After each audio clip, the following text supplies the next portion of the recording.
Oi para todo mundo, falando da Parashá com o Rabino Roni Hadid. A gente está na Parashá do Vayishev, uma das Parashot mais difíceis, trágicas, né, assim, que se pode entender da Torá, que a gente encontra a história do Yosef, pequeno filho de Jacob, que tem sonhos, vamos chamar assim, a princípio megalomaníacos, né?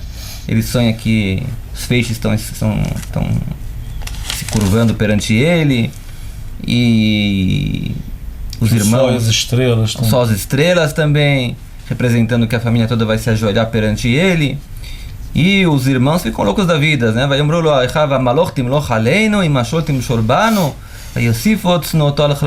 E continuaram odiando ele por causa dos sonhos que ele tinha. Eu quero desenvolver isso um pouco, mas talvez eu vou começar um pouco com um ponto bem delicado, porque eu sei que tem pessoas, vários televidentes, como falar, telespectadores, né, que veem a gente também, que não são necessariamente judeus também. A gente tem uma posição de muito respeito também por esse público também que acompanha a gente. E há um tempo atrás eu estava procurando alguma coisa no YouTube, entrei num site de um cara lá. Nem vou falar o nome porque o cara é assim, bem antissemita. E ele trouxe uma como se fala, uma reportagem que saiu aqui no Jerusalem Post alguns anos atrás, que um dos rabinos de Israel falou que o objetivo do mundo todo é servir o povo de Israel. Então ele falou: agora vocês sabem o que os judeus pretendem no mundo.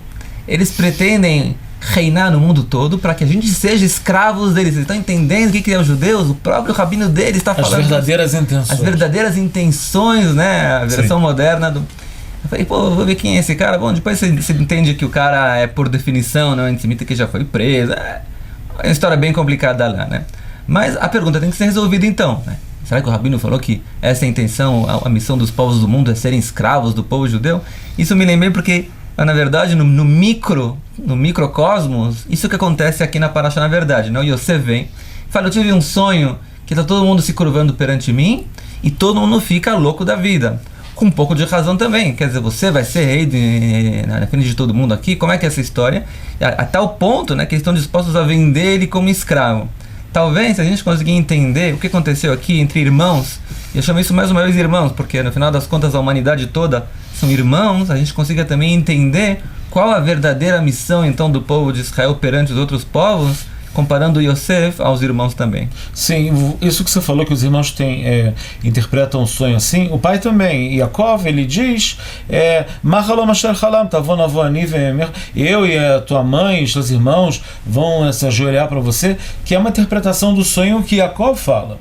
Quer dizer, eles tiveram interpretações da maneira que você falou, de servitude, que eles vão, que Yosef está procurando escravos? Nós somos escravos de você, e não sei o quê. E no decorrer da história, a gente acaba vendo que, de certa maneira, quem é o escravo lá é Yosef. Yosef, ele é vendido como escravo. Ele é um escravo. Até ele chegar nesse cargo de vice-rei do Egito, que ele chega no final, ele é escravo. E os salmos já falam: Leved Nimkar Yosef. Yosef foi vendido para ser escravo. E que também tem uma coisa figurada nisso. Quer dizer que ele foi vendido como escravo. Ele não foi vendido como escravo no início da história até ele chegar a ser vice-rei. Quando ele era vice-rei, ele é um escravo.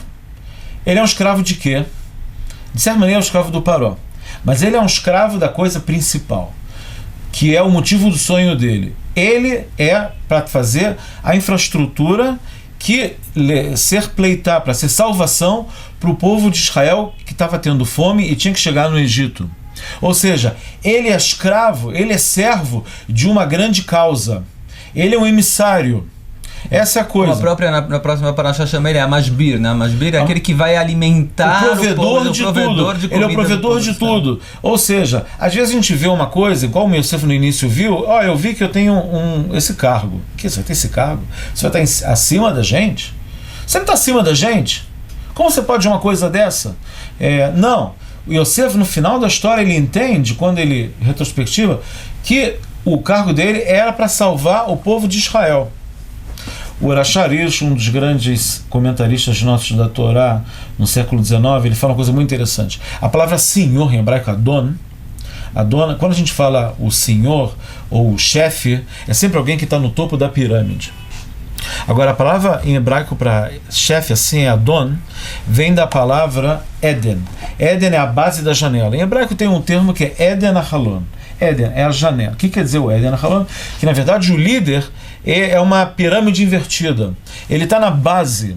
Ele está levando nas costas, segurando todo mundo, todo o jugo de carregar o tzibur, de carregar todo o povo. Que nem Moshe, igual Moshe. Ele falou para Deus: eu não aguento mais segurar todo esse povo. O Rashad fala, Eden, o que é Adon? Adon é isso, que ele carrega sobre ele todo o negócio. Então, tem esse lado que quando fala que os líderes judaicos, quando recebiam, eles tinham que sentir o óleo, sentir o jugo de agora, tem que carregar o povo nas costas. Quer dizer, a servitude, o peso dessa servitude é muito grande. E isso é o que você, no final das contas, entende. E isso é uma boa, um bom machado, é uma boa figuração para a gente entender que a gente tem cargos na vida. E os cargos, eles podem ter um lado externo interessante, que você pode ser respeitado de posição, status social. O cargo tem várias coisas em volta que ajudam você, talvez, a tolerar ele ou ser seduzido a chegar nesse cargo. Mas, na essência do cargo, todo cargo é um cargo de servitude. Você pode ser pai. Então você é pai, você pode estar sentado como se fala, na cabeceira da mesa e te dão esse respeito na família, mas o pai tem um jugo muito grande em relação à família. A mãe tem um jugo muito grande em relação à família. Você é chefe de uma organização, todo o título que a pessoa tem, em qualquer área que ela seja, mesmo um parceiro dentro de um casal, eu sou o marido, eu sou a esposa, tudo isso. Quanto mais alto, mais você é um servidor. Quanto mais você tá servindo uma causa. E quanto mais você está consciente que você, no final das contas, você tem um job, você tem um trabalho, não é um cargo que você tem uma função,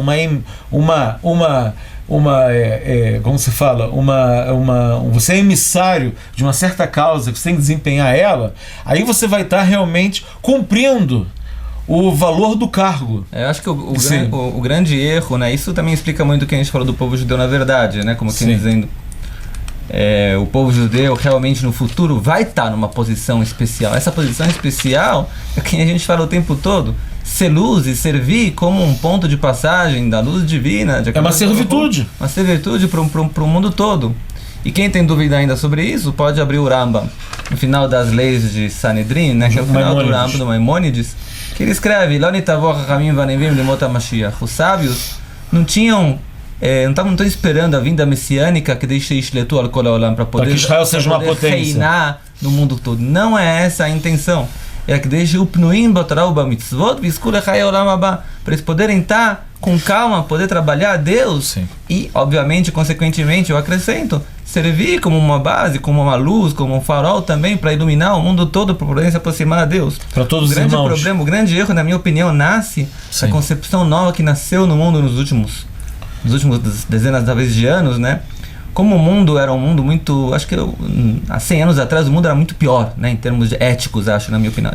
Tinha escravidão ainda, não tinha direitos humanos. Hoje em dia está muito na moda falar sobre direitos humanos. Tem a ONU, tem o Centro de Direitos Humanos, o direito da criança, o direito da mulher, o direito do marido, o direito dos negros, dos brancos, dos mulatos. Esquecemos dos deveres. Esquecemos dos deveres. Sim. Quer dizer, não existe mais hoje em dia quais são os deveres. As pessoas, então, sempre entendem que quando uma pessoa tem uma posição mais alta, eu tenho direitos. Ele deve estar, então, tentando tentar direitos da gente, então. Quer dizer, se um político entra aí, em fato é assim também, né? Um político, né? Por isso, o que ele está tentando fazer? Ele está tentando ajudar a gente ou está tentando receber suborno para poder receber mais um acréscimo no salário dele nas entradas? As pessoas vivem nessa posição que não existe uma pessoa que tem uma posição alta que, na verdade, que por trás está só interessada em aproveitar essa posição.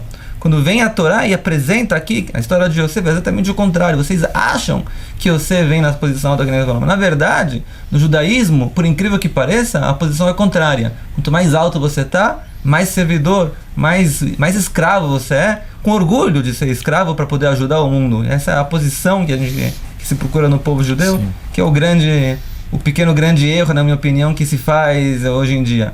Mas acho que uma pessoa que sempre acusa os outros que querem ser donos do mundo tem que fazer uma introspectiva em si mesmo, se ele realmente não é ele que está procurando, na verdade, reinar sobre todo mundo. Ele não entende, então, um nível alto que é uma pessoa particular ou um povo inteiro, que tudo que está procurando fazer, na verdade, é ajudar o mundo. Servir a humanidade. Escolha. Então, se Deus quiser, seremos merecedores desse tempo também. Podemos servir o mundo de maneira com alegria, se Deus quiser, na vinda messiânica. Escolha.